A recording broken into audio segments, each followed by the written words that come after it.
You train hard, you eat well, but your strength has completely stalled.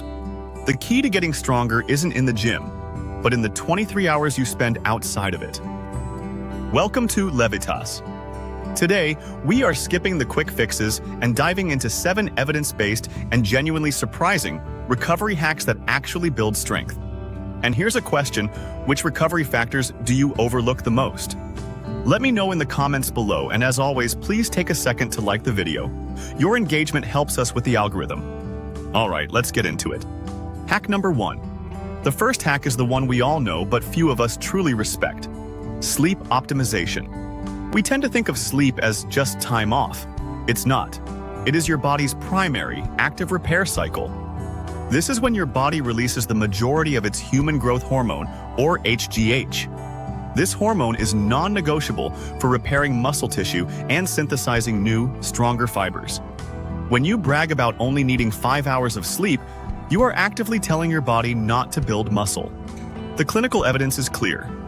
A landmark 2011 study from Stanford University on college basketball players had them extend their sleep to 10 hours a night. The results? They didn't just feel better, they ran faster, and their shooting accuracy improved significantly. And if you want a direct link to strength, studies on judo athletes have shown that just one night of sleep deprivation immediately decreases their muscle power and explosive strength the very next day. This isn't passive rest. This is an anabolic switch. If you're not sleeping 7 to 9 high-quality hours, you are leaving strength gains on the table. Period. Hack number 2. Now, what about your rest day?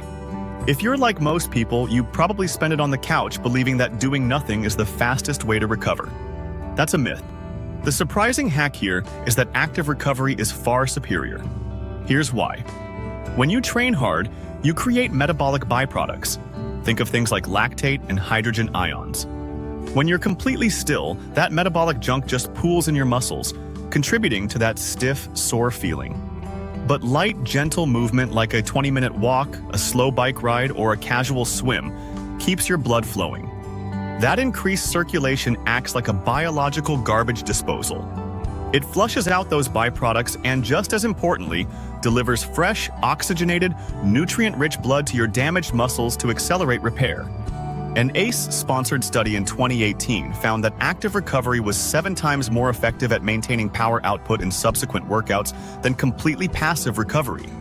And this is supported by older research like a 2000 study by Corder and his team, which showed that active recovery between sets of strength exercise actually improved the maximum number of repetitions they could perform.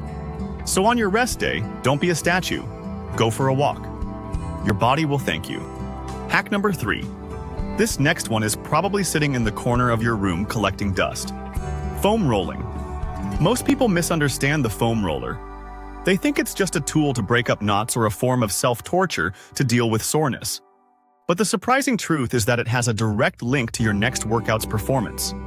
When you lift, you get delayed onset muscle soreness, or DOMS.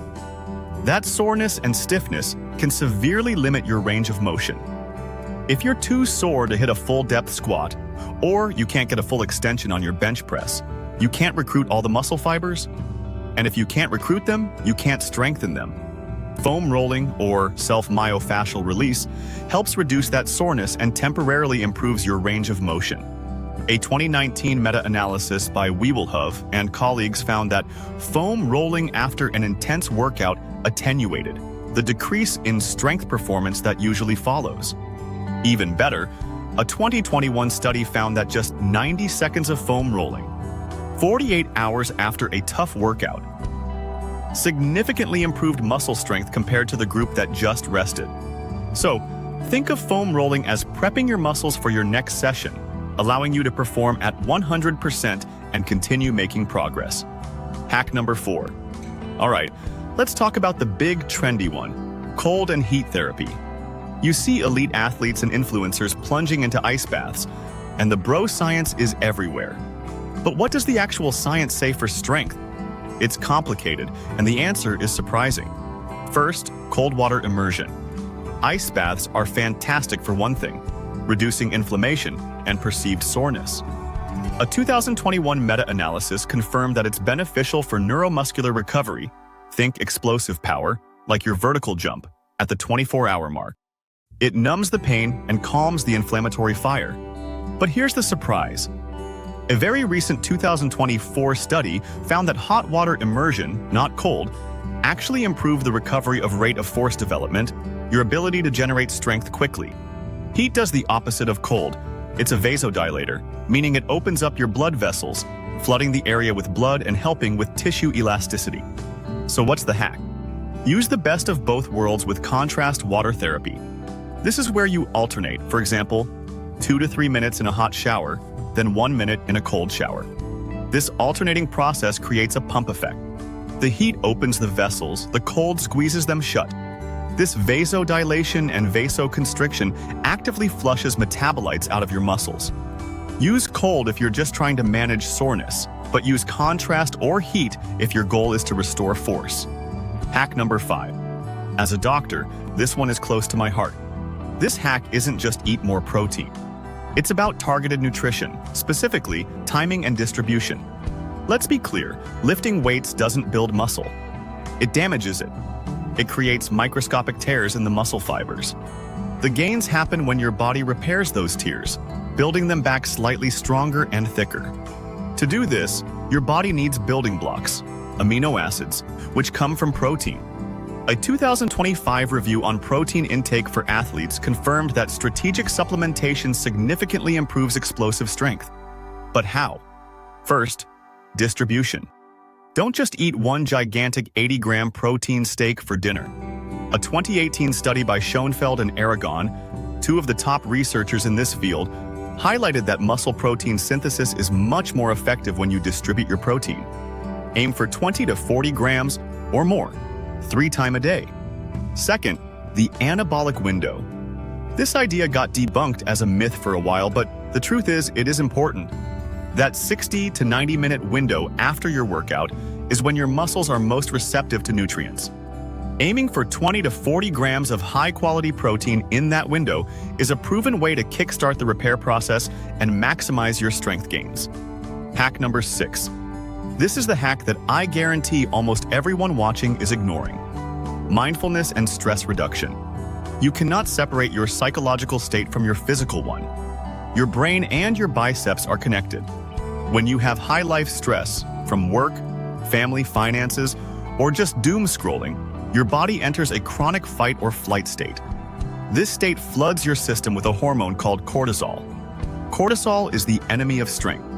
It is a catabolic hormone. That means it literally breaks down your hard-earned muscle tissue for energy. It also inhibits the release of growth hormone.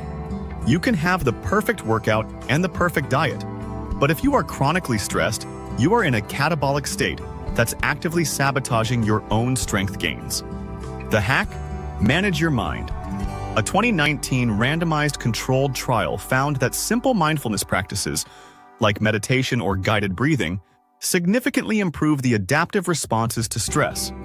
This helps lower that destructive baseline cortisol level. Just 5 to 10 minutes of daily meditation or deep breathing exercises can help shift your body from a breakdown state to a building state. Hack number 7. Our final hack is the most basic, but also the most critical. Hydration. I know, it's boring. But water is the medium for every single metabolic process in your body. Your muscle cells themselves are over 70% water. When they become dehydrated, the cell volume shrinks. This shrinkage is a direct signal to your body to increase muscle breakdown and decrease muscle repair. But here's the truly shocking part. A major 2015 meta-analysis looked at exactly how dehydration affects muscle performance. The results are staggering. They found that being even mildly dehydrated reduced muscle strength by an average of 5.5%. It also reduced muscle endurance by over 8%. Let me put that a different way. You are 5.5% weaker right now just by being slightly thirsty. You can chase every other hack on this list, but if your hydration isn't on point, you are starting every single workout with one arm tied behind your back. So, here's the clinical takeaway, the doctor's verdict. Strength is not built in the gym. It is unlocked by recovery. Your body wants to get stronger. It is an amazing adaptive machine, but you have to create the right environment for that adaptation to happen. Stop thinking of recovery as optional or as something passive.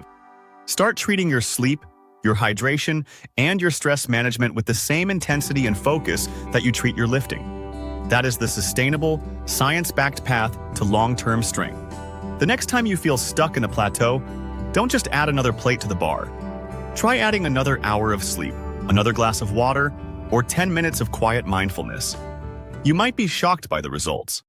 Watch this video suggestion. It was especially picked for you. Also share, comment, give it a thumbs up, subscribe, and hit the bell icon. It helps a ton with the algorithm. Remain tuned for future videos to empower your health and fitness journey. So, stay healthy, stay happy, and keep going.